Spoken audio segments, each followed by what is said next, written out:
श्री गुरु चरण सरोज रज, निज मन मुकुर सुधारे।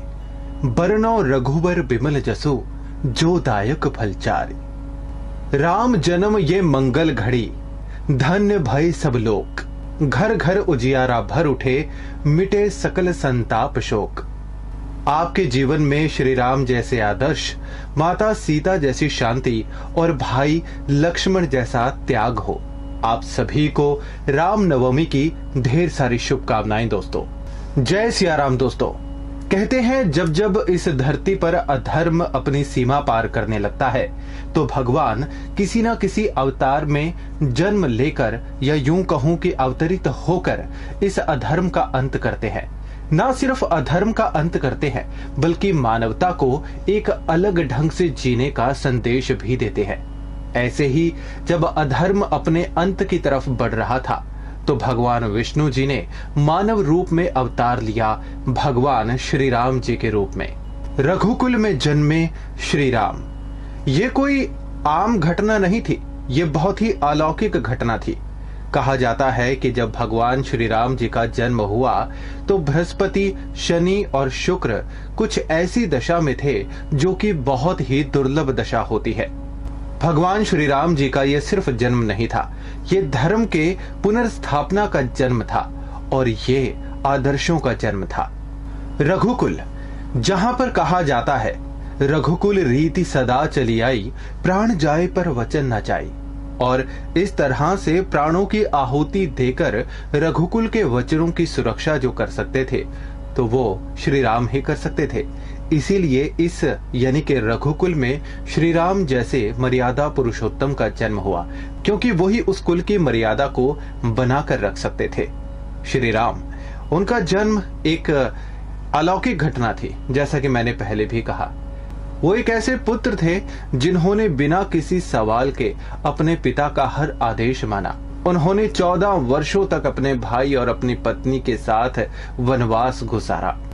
वो चाहते तो अपने राज्य के लिए और अपने अधिकारों के लिए लड़ सकते थे, लेकिन उन्होंने ऐसा नहीं किया क्योंकि उसके पीछे मंशा थी एक पिता के धर्म को निभाने की, उनके वचन को पूरा करने की। राम जी ने 14 वर्षों तक बिना किसी प्रश्न के वो पूरे का पूरा वनवास काटा। वो ना सिर्फ एक बहुत अच्छे पुत्र थे बल्कि उतने ही अच्छे वो पति भी थे।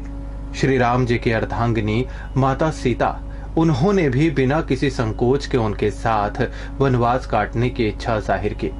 लेकिन वो कहते हैं ना, जब विधि का विधान कुछ अलग तरीके से लिखा हो तो भगवान भी उसमें हस्तक्षेप नहीं करते।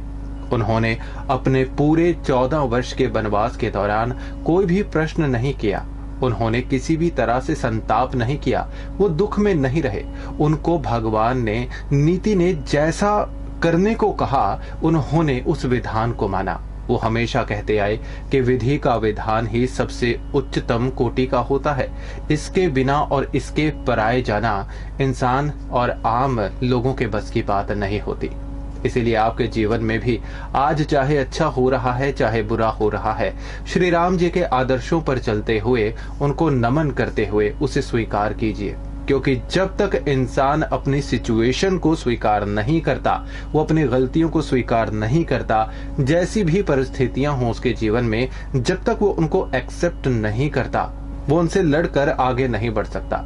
क्योंकि जब दुख आता है ना, तो ये आपको बहुत कुछ सिखाने के लिए आता है। श्री राम जी ने भी हमें यही सिखाया। उनके आदर्श हमें यही बताते हैं कि भले ही आपके पास ढेरों ऐशो आराम हो, लेकिन जब दुख के कुछ पल आपके जीवन में आते हैं तो उनको आपको नमन करके स्वीकार करना चाहिए। क्योंकि जब ये दुख आते हैं और आपको सिखाकर जाते हैं तो जाते हुए दुख हमेशा सुख देकर जाता है। माता सीता का जब अपहरण हुआ तो श्री राम जी ने रावण के साथ कोई युद्ध नहीं किया। उन्होंने आखिरी पड़ाव तक ये कहा, अपने दूतों के द्वारा भी ये कहलवाया कि अगर वो भगवान श्री राम की शरण में आ जाए तो वो उनको क्षमा कर देंगे। उनके जो युद्ध करने का तरीका था वो अधर्म के खिलाफ था, वो रावण के खिलाफ नहीं था।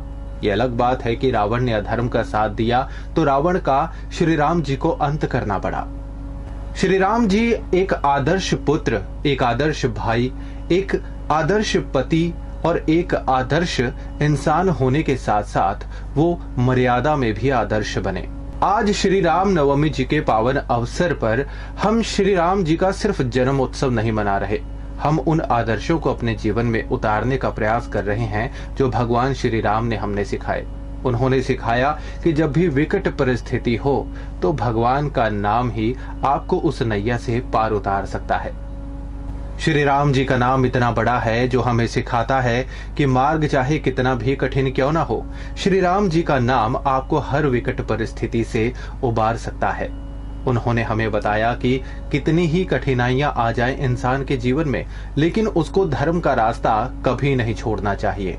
उसको हमेशा अपने परिवार का, अपने जो भी उसके साथ रहते हैं, चाहे वो दोस्त हैं, मित्र हैं, चाहे कोई भी इंसान उनके जीवन से जुड़ा हुआ है, उनका साथ हमेशा देना है, सत्य का साथ देना है, धर्म का साथ देना है।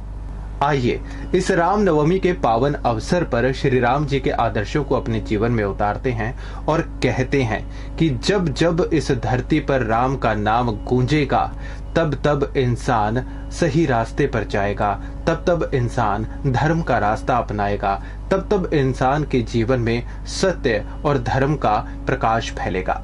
अगले हफ्ते से हम एक नई और दिव्य सीरीज शुरू करने वाले हैं। उम्मीद करते हैं कि वो आपको जरूर पसंद आएगी। हमारा साथ यूं ही देते रहिए। राम रसायन अपनी फैमिली को ढेर सारा प्यार देते रहिए। जय श्री राम।